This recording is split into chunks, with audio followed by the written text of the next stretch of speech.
Hi, magandang gabi po sa inyong lahat for our third and final reading. Magpasensyahan niyo po, ako po ay nasa baba because ng aking sasakyan para makapagbigay po sa inyo ng third reading of the day dahil po nawala na naman po ng internet, kaya dito po ako para diretsong upload na po. Pagpasensyahan niyo lang po ang aking boses at alam niyo naman po dahil nag-uulan na naman, ayan pero ako po ay nandito at nagbibigay po ng third reading of the day. Grabe po kasi ang ang panahon, paiba-iba, kaya yun po, so ngayon po simulan po natin. For your first card is all about panic, nagpapanik po siya sa mga oras na to. Maybe hindi niya po alam paano niya po dadalhin or paano niya po i-handle yung situation nyo, to be honest with you, Meron pong iba dyan na hindi niya po alam hindi niya po alam paano niya ilalabas yung kanyang pakiramdam sa inyo. So far, parang ang minsan po yung iba dadaanin sa pagalit, dadaanin sa pagpapahiya sa inyo. Yung iba po dadaanin po sa sobrang alam mo yun, yung parang halos itakwil ka na po, hindi po kasi nila alam ano po yung nararamdaman nila, or somehow parang hindi po nila alam kung paano po nila ikaw haharapin, Kaya pagka ganun po sila, dinadaan na lang po nila sa pagalit effect, sa totoo lang, Hindi po nila alam kung ano yung gagawin, Nadi-discourage po sila and there's insecurity. Nadi-discourage po sila at there is insecurity po, Hindi po nila alam ano po ang dapat nilang gawin. Hindi po nila alam kung ano po yung makakapagpakalma sa sitwasyon, and sa totoo lang po ay hindi niya po alam kung paano at kung saan niya sisimulan ang lahat ng ito, napapagod na rin po siya. Ito pong taong to, pinapanindigan na lang po niya yung sitwasyon ngayon na ganyan, kasi nahihirapan po siya. Hindi niya po alam paano niya haharapin. Sa totoo lang po, yun po talaga ang nakikita ko sa reading na ito. Hindi niya po alam paano harapin, naduduwag po siya. And somehow, yun na lang po ang kaya niyang gawin, ipakita sa iyo na hindi siya apektado, na ayan, parang gusto na lang po niyang ipakita na sige, parang sige, okay lang daw sa kanya kahit na masama na tingin mo sa kanya, kahit na pakiramdam niya ang tingin mo sa kanya ay iba-iba na ang babaeng kasama, o iba-iba na, para lang po, alam mo yon, hindi niya po kasi alam kung paano, kaya dinadivert niya po kung kani-kaninong na lang po, relationship after one relationship, yan po na lang ang ginagawa niya. Pero sa totoo lang po, hindi po siya masaya, yung mga kalokohan niya po, para sa kanya hindi kalokohan, para sa kanya is paghahanap ng katahimikan. Kung hindi siya maging successful sa isa naman, kasi po, kesa daw po umasa pa siya na magkakaayos kayo. Kasi po sa totoo lang po, ito pong reading na ito para po sa mga taong naghiwalay and sa totoo lang po yung pakiramdam mo ay iba-iba na po, yung kasama iba-iba na po, hindi ka na po kinokontak pa, at ang dami-dami niya po from one girl to another, ganyan po, hindi niya po kasi alam paano kaharapin, and as a matter of fact, pagod na pagod po siya, sa ganito na rin, pero hindi po niya kayang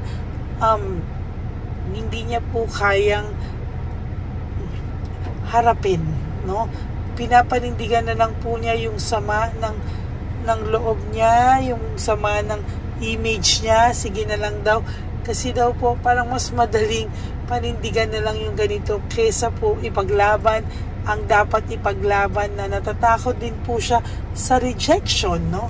As a matter of fact, tatakot po ito sa rejection. There's emotional immaturity. Hindi niya po alam kung ano po ang tamang way i-handle ang sitwasyon na ito, no? As a matter of fact, hindi niya na po alam kung ano yung tama sa mali sa ngayon. Basta ang alam niya po, kailangan niya pong mag-survive, kailangan niya pong iwanan yung mga bagay na makakasakit sa inyong dalawa, no?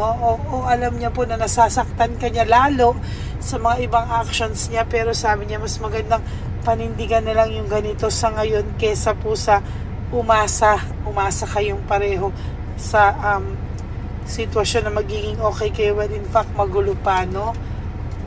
Meron po ako nakikita dito na may self-pity din po siya, oh. There is this self-pity, grief, nagluluksa din po siya most of the time. Kaya nga po yun po yung diversion niya, yung from one relationship to another relationship to another relationship. Wala po, no, libangan lang po niya yan kasi ayaw niya po talagang maisip na yung hole, yung butas sa buhay niya, ayaw niya pong maisip yun. And sa totoo lang po, talagang gustong-gusto naman po nitong ayusin, pero sabi niya, di bali na lang sa ngayon, mas okay na kahit masama ang tingin mo sa kanya, halos pag nakita ka nito, kala mo wala kayong pinagsamahan, no? Pero meron po siyang reason. He has his own reasons bakit po ganon yung pakita niya po ito. Para po ito sa mga tao na ang pakita sa inyo ay sobrang rude, no? Hindi niya po kasi kayang harapin yung failure, no?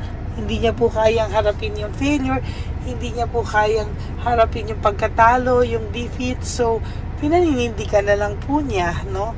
Yun po yung masama. Hindi niya po maamin sa sarili niya na there is this sadness, depression, and negativity, no? Sa totoo lang po, nahihirapan po siyang harapin yung katotohanan, yung realidad. Kaya po nagstay po siya sa fake situation, nag-stay po siya sa fake na happiness. Mas madali daw pong magstay sa ganon klase kesa daw po ayusin ang mga bagay-bagay na walang kasiguraduhan para sa kanya, na hindi niya alam kung paano mo siya tatanggapin. There is this rebellion, no? May rebellion po akong nakikita, no? Somehow, meron siyang pagre-rebelde, no?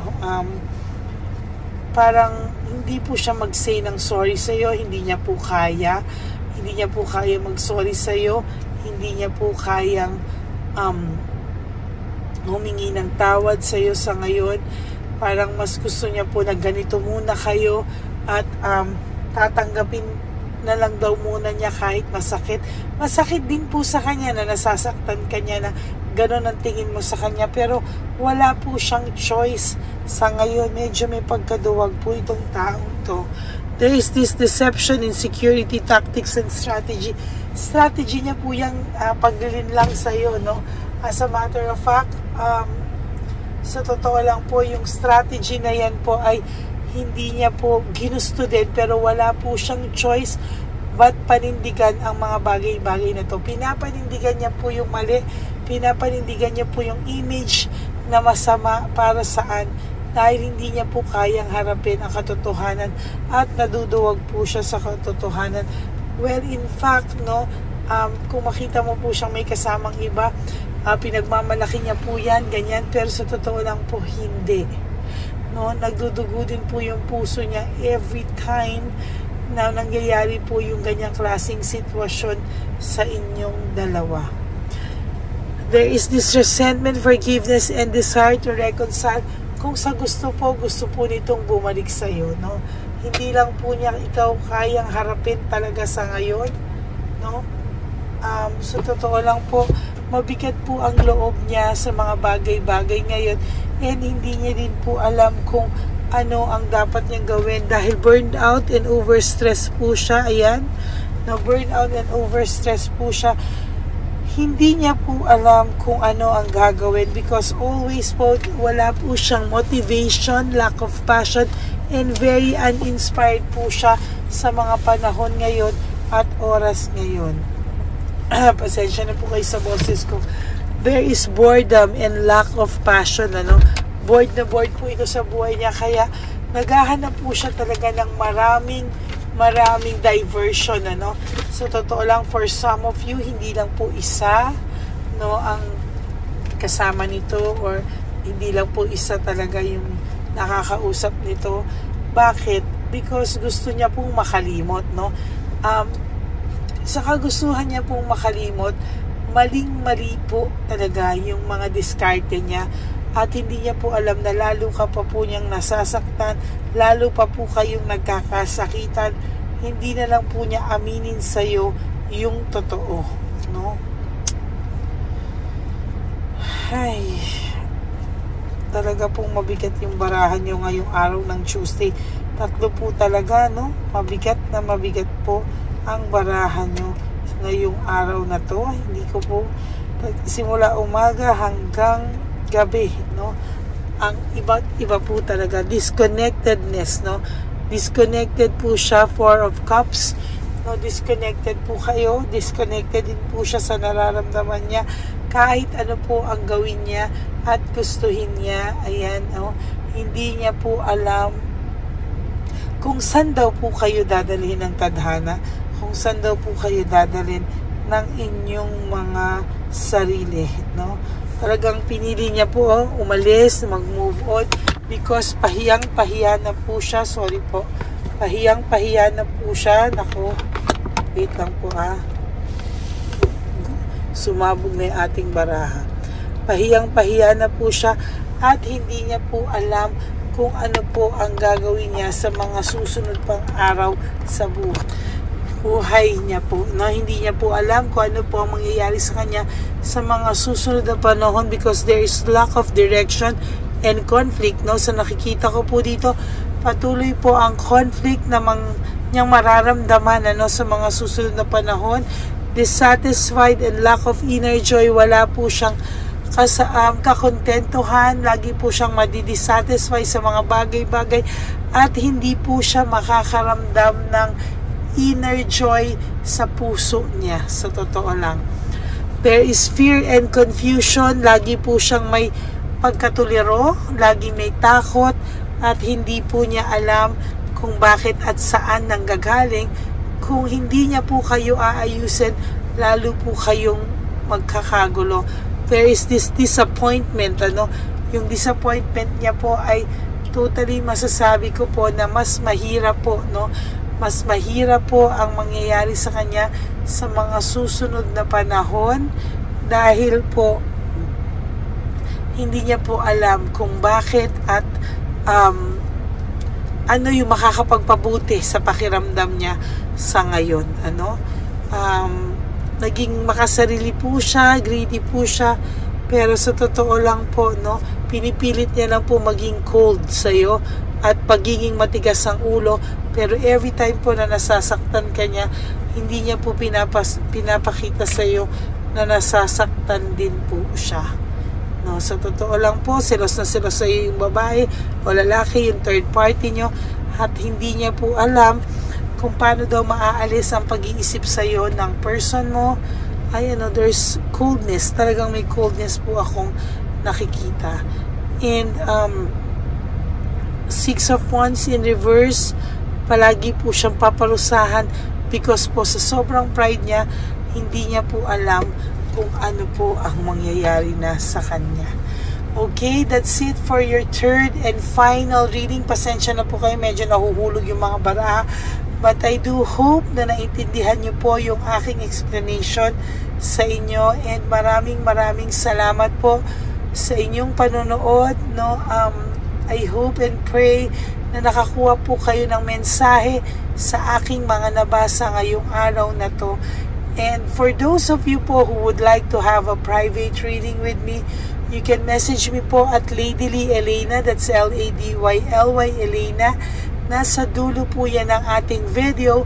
Diyan nyo lang po ako makukontak. That's my only official and legit FB account. Yan. And sana po, no skipping of ads. Tulong nyo na po yan sa ating channel, lalo na po nalalapit na po ang One Love a Day ulit natin, this coming September 15, wherein magbibigay po tayo ng mga loot bags sa ating less fortunate na mga matatanda na makikita po natin sa kalye. I will make sure po na i-share sa inyong lahat ano po ang mangyayari sa One Love a Day natin. Your donations po, doon po niyan mapupunta sa One Love a Day. Okay? Maraming salamat po. And thank you po sa lahat-lahat nang nag-aantay po palagi sa aking first, second, and third reading for the day. And I do hope na napanood nyo na po lahat yon, yung first, second, third, fourth, fifth kagabi, kahapon, plus the first and second reading bago po kayo tumalon dito sa reading of the day natin na third and final reading. So maraming salamat po sa inyong lahat. God bless you all, and I hope na maging mas maayos pa po kayo at mas maging masaya po ang mga susunod na araw. Iwasan niyo po ang maging malungkot. To all my Lady Elena, ever loyal and supportive and solid Lady Elena friends, family, and subscribers, I love you all from the bottom of my heart, and I am so grateful to each and every one of you. At ang lagi ko pong paalala sa inyo is just to live one day at a time. Iwasan niyo pong mag-isip ng kahit na anong okasyon. Just enjoy your life for today. You do 3 things that will make you happy for today, and matulog po kayo na may peace sa inyong puso. And of course, because life is too short, don't make it shorter by stressing yourself from all the pains and heartaches na binigay po sa inyo ng kahapon. Just surrender everything to the divine universe and just let go and let God write your life and love story. I will be back for another set of reading. Huwag po kayong mawawala. Magbabalik po ako. And thank you po, and God bless you all. Bye!